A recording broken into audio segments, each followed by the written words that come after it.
Hey, uppy. It's the Saturday edition of One Funny Morning. I'm Dana Blizzard, and it's too early in the morning. This is the dumbest show in the whole world. From Monday to Friday. Sometimes on Saturdays. Why would you say that in front of all these people? Dean stinks. You never know what's gonna happen. That's your Dateline voice? I don't know. It wasn't good. It wasn't. It's not a chicken leg. This is a chicken leg. Look at that manhole cover on my face. Not a bad rendition of me. Hold on.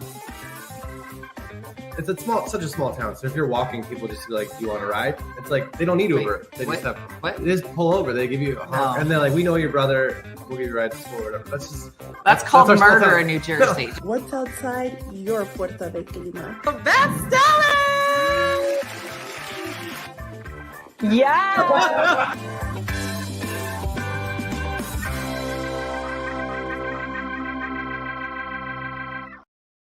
Good morning, everybody. It's the Saturday edition of One Funny and sometimes on Saturdays. We don't always do Saturdays, but we have great guest opportunities. We will pop in and meet and chat with people. So a perfect way to do this is me and my 10-year-old lay sick in bed. All right, Katie, then this whole show is for you too. I know, Artisan Way. It's been sometimes when I'm in the city, I've got to do the whole parking thing. I've got to walk around looking for internet. So hopefully this will work for everybody. If not, then we'll have to switch to the phone. But Michelle did a great job tracking down our guest. And he has been kind enough to get up. He had a show last night, a show tonight.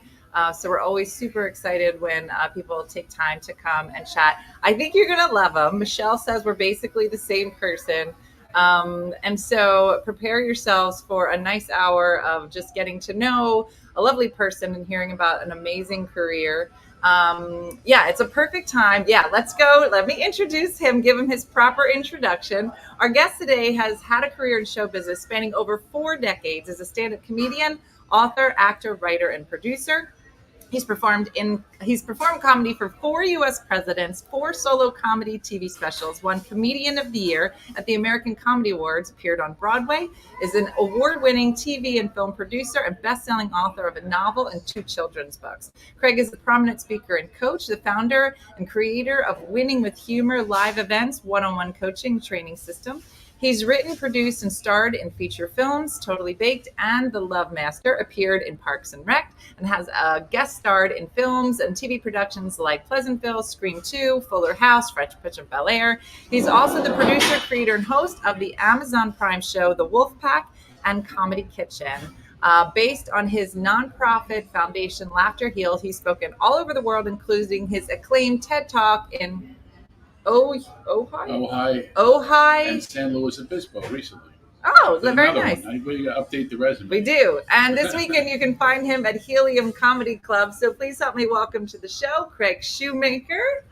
I'm exhausted from that. I is. Trim my resume down too. No, it's a good resume. I was a clerk at a law firm right around the corner. You were? Yes, at Schneider, Harrison, Siegel. Were you going to be a lawyer? Yes, I was going to be a lawyer, and then I became a comedian. Which can be the same thing. It can, you always hear lawyers will be like, I always wanted to be a comedian. Oh, yeah, there's tons of them. Isn't it funny? Well, how far are you into the process were you? Well, I worked, I was at school, Temple University, Okay. and then I went there, and I was, working here a lot, right down the street here, and I just decided, I started doing, as a matter of fact, I started there in the lunchroom. In the law firm? In the law firm, yes. I was doing jokes. They said, "You're pretty funny," and I said, "Well, let's go." And then you were like, "I don't want money. I would rather go live in a box somewhere." I've actually made more than lawyers, so I mean, isn't that funny? That's a good thing. Yeah, and I'm happy because I get to make people laugh. It really is so enriching. I love it. Oh, I was going to say, is that a naked man on TV? Craig, you see, but it's the Olympics. It's okay naked. Oh. It's good naked. Oh, is that the pole? Is that the pole vault or the pole vault. Here, scooch this way a little bit because we can't get the TV. He had a pole vault. Dude. Like literally. That pole vaulter. And I was trying to explain it because I don't know how many people had seen it at that point because there's a lot to see. But it was hard to explain. I said, guys, his stuff got stuck on the pole. And they were like, what do you mean? And then I was like, well, it didn't clear the pole. Oh yeah, he got skunked. Didn't clear. He got skunked by his own junk. But it was a whole, yeah. Mm-hmm. I actually I posted something about it, and this is how immature I am. I spent like 40 minutes trying to get the proper screenshot of when the pole hit the pole. That's dedication. That's dedication. Well, it led to, I was just informed, because I wrote a whole bunch of jokes, 9 million views I got in engagement. Wow. so it worked. Not that I don't know. Was that on your Instagram? Yeah. My staff just sent me a note. Your staff? You see 9 what million. you're doing? All the 9 million fun. people. So Sydney said he's hilarious. Saw him years ago and brought a CD when that was the thing. Do you remember Sydney? Sure. Of course I do. Where is she? If you're in Philadelphia, I'm performing here. Yeah. So it's taking her clothes off already. She talks about that junk. It got hot in here. So are you like Philly born and raised? Because you're so connected to Philly. Tell me about that first. I lived everywhere in Philly. The corner of Crack and Homeless when I went to Temple, and then I'm familiar with Crack. That's true. I'm trying to learn the city, but go ahead. Take off any more, you're gonna. I'm gonna be the corner of Crack. Yep. Mm-hmm. Yeah, I went to Temple University, and Springfield, Montgomery County. I started in Mount Airy on Stedman and Duval, right around there. Yeah. Nice. And started off. I was a very tiny kid, and they used to have me sneak into homes to help them rob them when I was really little.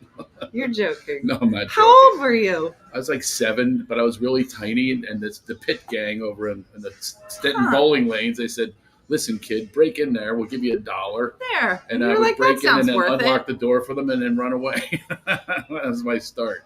Wow. Yeah. I've been an entrepreneur ever since. That entrepreneurial spirit kept me through. Stayed with me. Wait, so before the show, it was so funny because Michelle puts all of our guests together and everything, and she'll send me a text and Craig a text and be like, meet at this corner. Good luck. And so that's what happened. So we got here. He's like, you look really familiar. Yes. And I was like, oh, yeah, well, been doing, stand up. And he was like, oh, we're talking. He goes, I said, maybe you've seen one of my videos because I drink on the internet. And he was like, no, it feels like we've worked together. And I was like, have we dated? And we just don't remember. Is that what's happened? That's really bad. We don't know. We don't remember. We don't know. But I don't hate you. So it must have ended well. It must have been. Or never. Maybe it never started. Or it never happened. Most of mine never started. You know what? We just decided to be friends. They get rid of me right away. There we go. Because I make mistakes that are unintended. Well, one said to massage her. She says, just massage me. I said, okay, do you prefer? That seems easy. Do you prefer oil? Do you like it hard? Do you like it cream? And she didn't get back to me. And it turns out she said, message me. But I read it wrong. So that's how quickly we can do mistakes. I'd be like, we're probably better off as just friends. Okay. One, I tried to tell her she's stunning. It came out, you stinking. I mean, I have to look at before I press send. You should just proofread. I do. I don't proofread. I'm quick. I'm always doing something. Too quick. So I'm too quick. Too quick. I got kids. I have a 10-year-old. And your kids are adorable. Yeah. How old are your kids? I got 10, 14, and then I got my son's with the NFL now. He's 26 years old. He's an executive with the NFL, and my other son's in college back east in Rhode Island and Pennsylvania. Anyway, yeah. So I got a bunch of kids to feed, and that's what I'm doing. But I'm divorced, though. All my shows this year are benefit shows, and all proceeds go to my ex-wife. That makes sense. I just let you know that your cover charge goes to Botox and Pilates class. And that's what we support. Were you married twice? Yeah. Two These times? are two different, I've heard I don't want to put all my eggs in one uterus. Yeah. Third time's the charm. Or seventh, or whatever. I don't know. Would you get married again? I don't think so at this point. I'm not really sure. I mean, it's not at the top of my list. Let's put it that way. Because I'm not going to have any more kids. I already am older to have a 10-year-old. Yeah. I'm trying to get shape so nobody says, is that your granddaughter? That is my biggest fear. Is that your granddaughter? Well, I went for my first run in years. About 2 blocks in, someone pulls their car and yells out, "Are you okay? Are you on fire?" I got in. I'll do it another day. Wow. So it says, Katie says, IMDb says you've been married 3 times. Well, IMDb isn't right all the time. Does IMDb know something you don't know? I love that somebody's looking. Did something happen in Vegas that you don't know? They spelled my name right. Well, one was annulled. I thought it wasn't listed. All right, now so all of a sudden I turned into the X-Files. So yeah, these girls will find everything they'll find about you. everything. Trust. Okay. I tried to warn them. I was like, listen. Don't look too hard. Yeah. It says he was married 3 times. First time to actress Nancy Allen. Yeah, that was a. Do you remember that one? I do. I remember. That. Was that one of the 2? No, I don't count that one. She doesn't you either. You She's don't been married count. like 6 times. So, But I don't know if she wins. counts me either. We get along, we're friends and all that. It was like a little thing. Craig, is this what your book is about? I have there's a lot in my book. Because I'm trying to write a book right now about how horrible my life was over the last 2 to 3 years. Oh, my life's incredible. All the things that happened to me happened for me. They really Tell do. me more about that. I would like to lean into that. Everything is always an opportunity. Even I have an opportunity. My new podcast is killing it, called "My Wife Joined a Cult." Us about it, because I said to him before, I was like, "Are we allowed to talk about that?" I can mean, you talk made a about anything, podcast about it, so I So figured we would. now all of a sudden I'm getting these great reviews from "My Wife Joined a Cult," so I turned that around, which is a scary thing, by the way, when a wife joins a cult. Yeah. And so I do what I normally do. I've been doing that my whole life. My dad left when I was born. Something I said, wah, he was gone. And then it's been that way ever since. I've been on this search. I've been on this search, yes. But I'm a thriver, and a survivor, no matter what. We won't get into it unless you want to. I've had some very difficult times growing up. I mean, really, really tough stuff. But this resiliency is something I actually teach it and I coach it now. So there's an opportunity also. Like the pandemic hit. All of a sudden, stand-up is gone. Yes. It's great to be doing stand-up again. I did Zoom shoes for 2 years, so it's great pants. It is. I'm not wearing any right now. Listen, neither am I. Craig's like, let me check. Okay. So, I mean, it's really, and then I have an opportunity to laugh at everything. You can laugh at anything. There's no tragedies that are too great. That's all in people's minds, and we're all programmed with fear. I teach people how to deprogram how we were programmed. We were conditioned like that. Not to laugh. Look in Philadelphia. Go, what are you laughing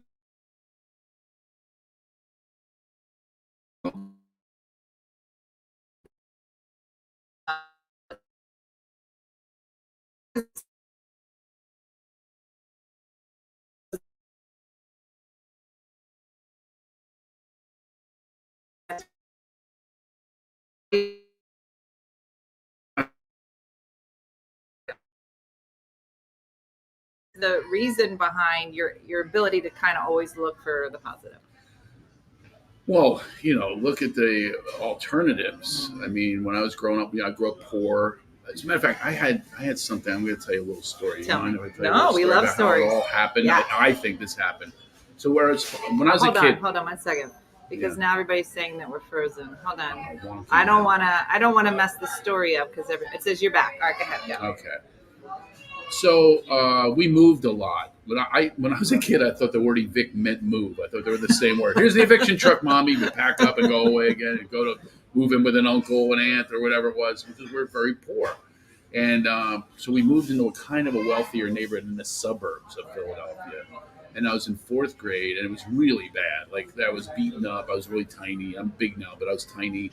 And I was caught sewing my pants in the bathroom. It was humiliating. They shamed me, and I was wearing a thimble and everything. I learned how to sew in 4th grade because I didn't have any pants. So anyway, the one day I told a story in Mrs. Stout's class, and it was amazing to me what happened. It was like magical. I told a story about my mom beating me because I broke this vase.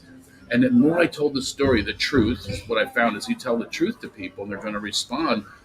And boom, boom, this one's looking at me. This one who hated me, all of a sudden they're laughing. And it was magical. Laughter is magical. And I really felt it at that moment. It was like a fantasy come true. And then I started exaggerating. I learned how to exaggerate. I said, oh, she beat me so bad. I was a piñata. Candy was flying out. I mean, there was a Snickers bar. Anyway, they're laughing. It was even the teacher, she's trying not to laugh. I was telling her about being beaten. Anyway, the next day, Mrs. Stout, she says, he's not going to do this in my class.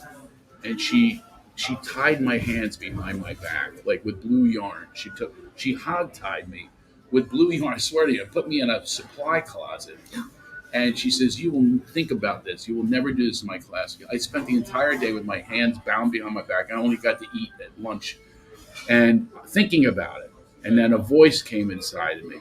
and said, no, you will do this for the rest of your life. And that was the big turnaround. I learned how to turn things around, the alchemy of laughter, and turning around. I turned everything into an unbelievable career. I mean, I've just had every opportunity. I have all the awards, and but by the way, I'm going to tell people, awards and rewards, I used to search for them. I got a couple Emmy awards. It's useless. The Comedian American Comedy Awards. You know what my best award is? What? I won the Horse's Ass Award at my ex-wife's family reunion. I have a trophy of a horse's ass. Way better than the Emmy. And that's on the mantle. It's a front and center. That is on the mantle. But I learned how to, it's not about boasting or awards, because, by the way, most people, when you make it that far, they pick on you anyway. It gets worse. They hate you. Yeah. But people love when you're self-deprecating, when you can make fun of yourself and not take yourself too seriously. I have a slogan: take laughter seriously. Take it seriously. Laugh more. Put it on the top of your list. So let's go back, because instead of virtue signaling so after the comedians and canceling and all that, I want to stop global whining. That is exactly what we should do. So you are dropping interesting bombs everywhere, and I'm trying to figure out which direction to take it in. But you dropped the cult bomb. Yes, I did. And the podcast is new. So let's talk about it so people know. So walk us through, how does this even start? How does your wife join a cult? How long were you married? Do you think she was looking for something? She was amazing. We had an amazing relationship, 17 years. And I met her actually in recovery of the other wife, which was tough. That was, I had a lawyer. She got half my jokes in the divorce. So all I got was the setup. No punchline. So a priest and a rabbi walk into a bar. She's got the rest That's of it. It's gone. You call her. Look her up on IMDb. So I'll be like the rest of it. And I just have had a strange life. My dad was a cult leader. That's to top it all off. Yeah, my dad had a cult in the Pocono Mountains of Pennsylvania. He used to call himself the king of the Poconos. And he said, if you get over that comedy crap, you can be part of my empire. I'm going to be Prince of the Poconos, Dina. That's what I thought. What are you talking about? Were you in the cult? No, I helped them build the farm. Me and my roommates. I was only 20 at the time, and I wanted to bond with my father because I never really. The only thing I knew about him was I'd see him once a year. He left. He would put me to work. My visits with him was no. We had one Dorney Park when I was a kid. Everything else was work. I was converting cesspools to sewers. Am I allowed to curse on here? Sure. Saturday. I was underground like Shawshank Redemption. Little Craig Shoemaker entered the frame, left Shawshank. All I found was a set of mud prison clothes and a rock hammer nearly worn down to the nerve. I was under homes in Cape May, New Jersey, with a sawed-off shovel, shoveling tunnels to convert the cesspool to the sewer. You talk about a shit job. So I was in 9th grade trying to bond with my dad. And your mom, you say, raised you. Yes, by herself. By herself. And you have lots of sisters? How many sisters? She played both roles. She'd come home from work. Wait till your father gets home. I'm here. Wash the dishes. Pull my finger. It's a 50-50 shot. I don't know what I was going to get. And how many sisters? Any brothers? No. I'm an all-female guy. I've had all females my whole life. As a matter of fact, it's so funny. I stayed with my mom last time I was here a couple months ago, and it really was funny and fun. We have so much fun. She's hilarious. How old is your mom now? Oh, my God. If I said that literally, first of all, she stalks me. She's probably going to find this show. And she analyzes it all. I can't say anything. He even thinks about answering that. Oh, her age? Mm-hmm. She's been so bad. I think she was in her 30s. She was changing her license. She would take an X-Acto knife like Frank Abagnale from Catch Me If You Can and change her license. I said, who is it? She would take take the number that they give you, your license number, and switch it with her birthday. Shut up. And then she would burn it a little bit like it was in a fire. I'm not kidding you. Put a little coating on there. We should have your mom on. Michelle, get on it. Oh, she's hilarious. Oh, my God. Mrs. Shoemaker is going to be on. Oh, she's on. I love her. She belly danced at my high school graduation party, too. I'll never forget these words. Call your mom now? She bought us a cake. Oh, you can't bring that up with her either. Her new name was Scheherazade. She was going through a little phase. A divorcee. All my friends wanted her, by the way. They all wanted my mom. She was beautiful. Oh, and young. They still do. Belly dancing. So I'll never forget these words. She buys us a keg, and I hear the music, and I hear these words from upstairs. I have a treat for you and your friends. No. And with the finger symbols and No, veils, no. with a navel jewel, belly rolls. This is what I'm gonna do for Michelle's birthday. My friends are going, whoa! Don't bring my mom into belly dance. You don't want somebody her age to belly dancing might break her hip or Wow. something. And But she lives around here. she She's lives in around here. I Philadelphia. saw her yesterday. Yeah. Oh my God, we Wow. laughed so hard. But she has me so trained in that it's a female world that she was like, I was on the phone with I have a friend, kind of famous, Nicolette Sheridan. You know that? Oh yeah. So I'm talking to Nicolette on the phone. My mom jumps into the conversation. We're driving. Nicolette's back in L.A. She goes, Nicolette, he leaves the toilet seat on. Can you believe that? You're some big buddy with him. You better tell him to shut down the toilet seat. Put it down. So I was with my friend yesterday at her house, and we were both going, well, hey, why is it not the other way around? Why is it always a woman's Because it choice? is. Because we fall in. And that's always the answer. by the Because way. we fall in. Well, guess what? We might pee on the seat. Don't. Well, Don't do fall it. in. Well, don't fall in. Check it first. Oh, I had an all-female household. They just bolted it down. I didn't even have a Where choice. were you in the lineup? You said is that your mom? She Is just called. texting? See? Does she know? She's on. Is she watching? Look, she Barbara. Barbara, are you here? Barb. Ching, ching, ching. There Barb. was no way. Barb. There was, You are no. people. Barb, you are always welcome here. Seriously, she's not happy with me talking. But she had a restraining order on me about the belly dancing story, and I just told it, for God's sakes. But anyway, yeah, it's a female world. I love it. And I'm starting to not get along with like even digital women. The other day I said, Alexa. She goes, what now, Craig? What now? Did you know that if you whisper to Alexa, she whispers back? Did you know that? I'm telling you. One night I was like, it was nighttime, and I always say to Alexa, I don't want to say it too loud because it'll trigger. I've done this before, and it triggers everybody's.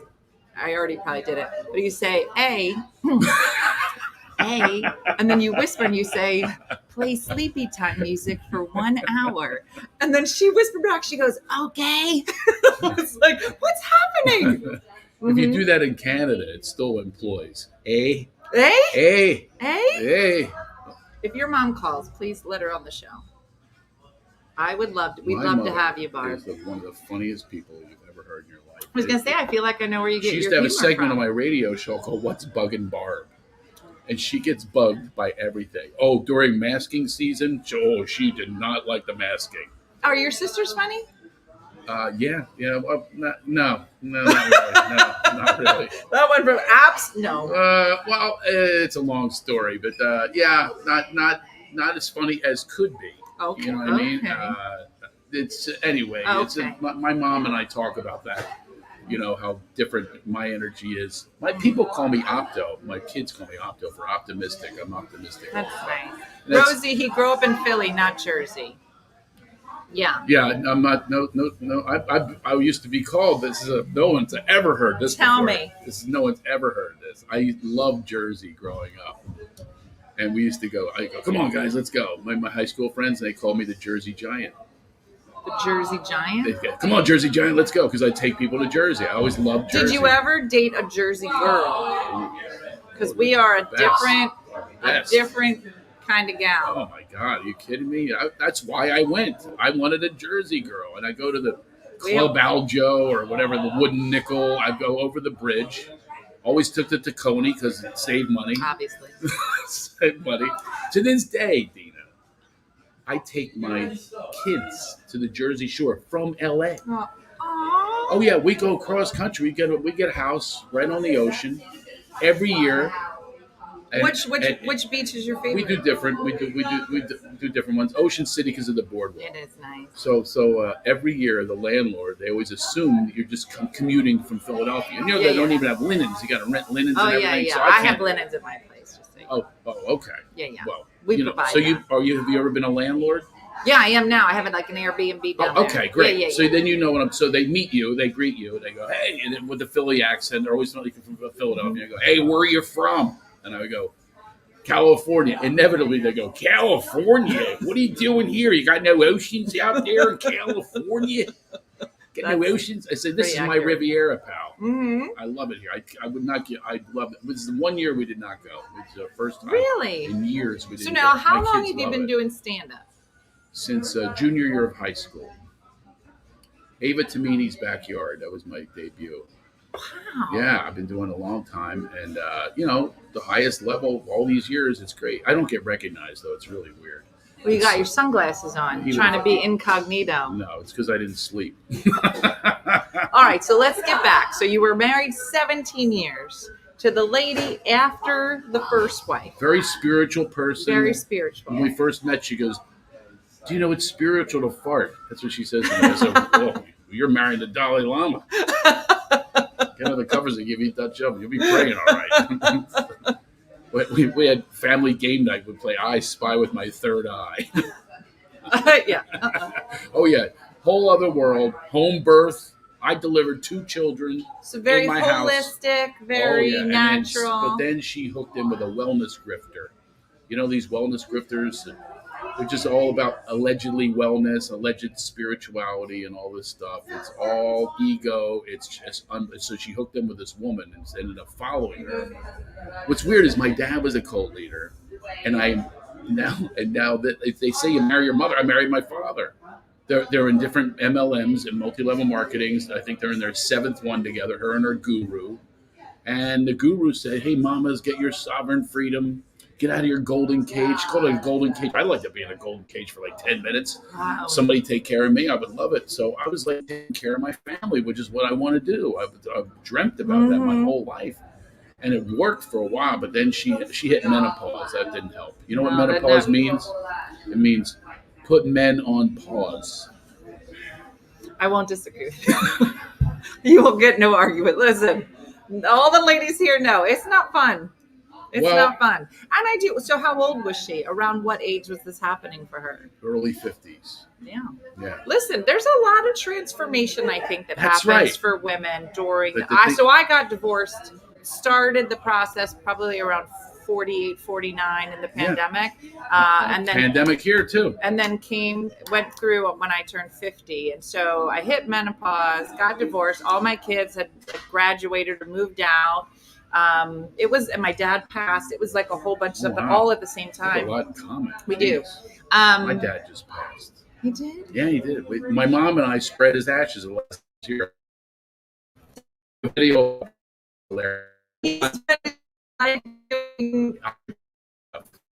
entrepreneur or scam artist.